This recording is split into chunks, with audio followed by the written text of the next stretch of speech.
তো এখানে আমরা বাসে করে সবাই মিলে কোথায় যাচ্ছি আর কেনই বা যাচ্ছি চলো তোমাদের ভিডিওটা বলি। তো এখানে আমি সকাল সকাল বেরিয়ে পড়ছি যে একটা জায়গায় যাওয়ার জন্য। তো কোথায় যাচ্ছি এখন তোমাদের বলবো না, তো যেখানে যাচ্ছি এখানে আমি মনে হয় 1 বছর হতে গেলে যাইনি। তো চলো প্রথমে আমি ব্যাগটা ভালো করে গুছিয়ে নিই, আর তোমরা দেখতে থাকো ভিডিওটা কেমন হয়েছে তোমরা অবশ্যই কমেন্ট করে জানিও, আর ভালো লাগলে অবশ্যই তোমরা সাবস্ক্রাইব বা ফলো করে যেও। তো প্রথমে আমি স্নান টান করে এখানে চলে এসেছি, এখানে রেডি হয়ে বেরিয়েও পড়েছি। আর যে দূরে আমার মা আসছে, তো এখানে আমি মাঠ দিয়ে এখন যাচ্ছি, যেহেতু রাস্তা দিয়ে অনেকটা ঘুরতে হয়। তো এখানে সেজে গুজে বেরিয়ে পড়ার পর আমরা বাস স্ট্যান্ডে এখানে সবাই মিলে দাঁড়িয়েছিলাম বাসের জন্য।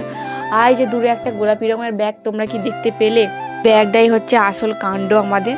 তো আমরা যেহেতু বাসে এসে পর বাসে উঠে পড়েছি, আর ওই ব্যাগটাকে আমরা রেখে দিয়ে আমরা বাসে উঠে পড়েছি। যেহেতু আমরা যাচ্ছি একটা জায়গা অনেক দূরই, তো নামবো অবস্থাতে আমাদের মনে পড়েছে যে ব্যাগটা মানে আমাদের জামা কাপড়ের ব্যাগ আমরা নিইনি। তো সেই মুহূর্তে বাড়ি থেকে ফোন আসে যে তোরা বাড়িতে বাস স্ট্যান্ডে ব্যাগ রেখে চলে গেছিস। তো বাবা সেই মুহূর্তে আবার নেবে বাড়ি যায়, বাড়ি থেকে আবার ওই ব্যাগ আনে। তো আমরা যেহেতু অনেক কাছাকাছি চলেই এসেছিলাম সেই জন্যই চলে যাই।